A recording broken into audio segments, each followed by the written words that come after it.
আসসালামু আলাইকুম ওয়া রাহমাতুল্লাহি ওয়া বারাকাতুহু। সুপ্রিয় দিনী ভাই ও বোনেরা, আশা করছি আপনারা সকলেই ভালো আছেন। আল্লাহ তাআলার রহমত পেতে কে না চায়। দুর্বিষহ এই পৃথিবীতে প্রতিটি পরতে পরতে আল্লাহর রহমত আমাদেরকে ঘিরে আছে, যার কিছু আমরা দেখতে পাই আর কিছু আমাদের দেখবার সৌভাগ্য অর্জিত হয় না। বস্তুত আল্লাহর বিশেষ বান্দাদের জন্য আল্লাহ বিশেষ রহমত প্রদান করে থাকেন। হাদিসে এসেছে, যে ব্যক্তি 3টি অভ্যাস গড়ে তুলতে পারবে তার উপর আল্লাহ বিশেষ অনুগ্রহ এবং রহমত নাজিল করবেন। জাবির রাদিয়াল্লাহু তাআলা আনহু থেকে বর্ণিত, তিনি বলেন, রাসূল সাল্লাল্লাহু আলাইহি সাল্লাম বলেছেন, যার মধ্যে 3টি গুণ রয়েছে আল্লাহ তাআলা তার উপর তার ডানা প্রসারিত করবেন এবং তাকে জান্নাতে প্রবেশ করাবেন। 1. দুর্বলের সঙ্গে সদ্ব্যবহার। 2. পিতা মাতার সঙ্গে মমতা জড়ানো কোমল ব্যবহার। এবং 3. দাস দাসীর প্রতি অনুগ্রহপূর্ণ এবং সৌজন্যমূলক আচরণ।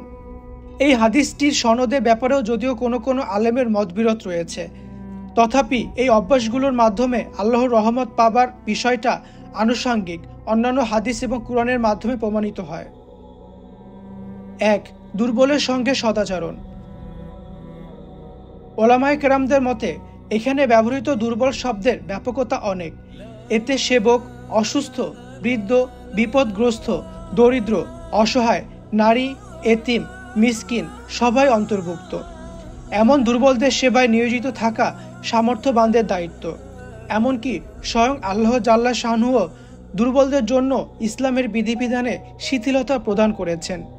যেমন নবীজি সাল্লাল্লাহু আলাইহি সাল্লাম বলেছেন, বৃদ্ধ, অল্প বয়স্ক, দুর্বল ও নারীদের জিহাদ হলো হজ ওমরা। এমনকি দুর্বলদের যাতে কষ্ট না হয় সেজন্য নবীজি সাল্লাল্লাহু আলাইহি সাল্লাম ওমর রাদিয়াল্লাহু তাআলা আনহুকে ভিড়ের সময় হাজরে আসওয়াদে চুমু খেতে নিষেধ করেছেন, বরং দূর থেকে ইশারা করে চুমু খেতে বলেছেন। পাশাপাশি নামাজে কিরাত পড়ার ক্ষেত্রেও দুর্বলদের কথা বিবেচনায় লম্বা কিরাত না পড়ার তাগিদ এসেছে। নবীজি সাল্লাল্লাহু আলাইহি সাল্লাম আরও বলেছেন, যে ব্যক্তি আমাদের ছোটদের স্নেহ করে না এবং আমাদের বড়দের সম্মান করে না, সে আমাদের দলভুক্ত নয়। যারা দুর্বলদের সঙ্গে সদাচরণ করবে না, নবীজি সাল্লাল্লাহু আলাইহি সাল্লাম তাদেরকে নিজের উম্মত বলে স্বীকার করবেন না। এসব লোকদের সাহায্য করতে উৎসাহ প্রদানে বিধান দেওয়া হয়েছে। যে লোক বিধবা ও মিসকিনদের ভরণ পোষণের ব্যাপারে চেষ্টা করে, সে আল্লাহর পথে জিহাদকারীর মতো হয়, অথবা সে ওই ব্যক্তির মতো যে দিনে সিয়াম পালন করে এবং রাতে দণ্ডায়মান থাকে। এতগুলো হাদিসের মাধ্যমে বোঝা গেল যে আল্লাহ তাআলা দুর্বল মানুষদের সাহায্য করলে কতটা খুশি হন। তাই নিঃসন্দেহে আল্লাহর রহমত পাবার একটি মাধ্যম হচ্ছে দুর্বলদের সাথে সদ্ব্যবহার করা। 2. পিতামাতার সঙ্গে সদাচরণ। আল্লাহ এবং রাসূলের পর একজন মানুষের সবচেয়ে প্রিয়ভাজন হচ্ছে তার বাবা এবং মা। পিতামাতার প্রতি সন্তানের দায়িত্ব বোঝাতে আল্লাহ তাআলা কুরআন পাকে একাধিক আয়াত নাজিল করেছেন। পবিত্র কুরআনের সূরা বনী ইসরাইলে মহান আল্লাহ তার বান্দাদের শিরক পরিত্যাগের পাশাপাশি মা বাবার সঙ্গে সদাচরণের নির্দেশ দিয়েছেন।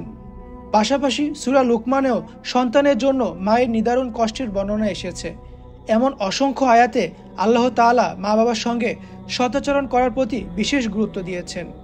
হাদিস শরীফে এর তাগিদ এসেছে।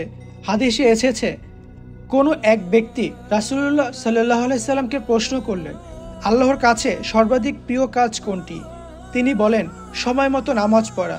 সে আবার প্রশ্ন করল, এরপর কোন কাজটি সর্বাধিক প্রিয়? তিনি বলেন, মা বাবার সঙ্গে সদ্ব্যবহার। অন্য এক হাদিসে এসেছে, একদিন প্রিয় নবী সাল্লাল্লাহু আলাইহি সাল্লাম 3 বার তাগিদের সঙ্গে বলেছেন, তার নাক ধুলামলিন হোক।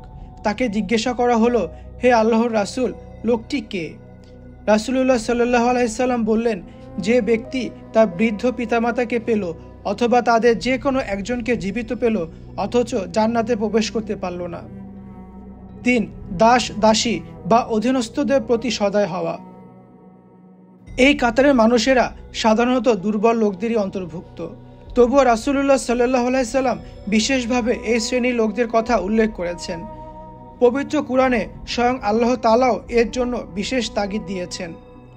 আল্লাহ তাআলা ইরশাদ করেন, তোমরা আল্লাহর ইবাদত করো, কোনো কিছুকে তার সঙ্গে শরীক করো না, এবং পিতামাতা, আত্মীয় স্বজন, এতিম, অভাবগ্রস্ত, নিকট প্রতিবেশী, দূর প্রতিবেশী, সঙ্গী সাথী, মুসাফির ও তোমাদের দাস দাসীর সঙ্গে ভালো ব্যবহার করো।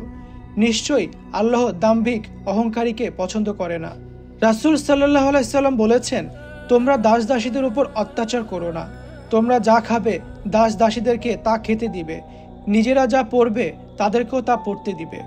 আল্লাহ তাআলা আমাদেরকেও তার রহমতের ছায়াতলে জায়গা দিন। আমিন।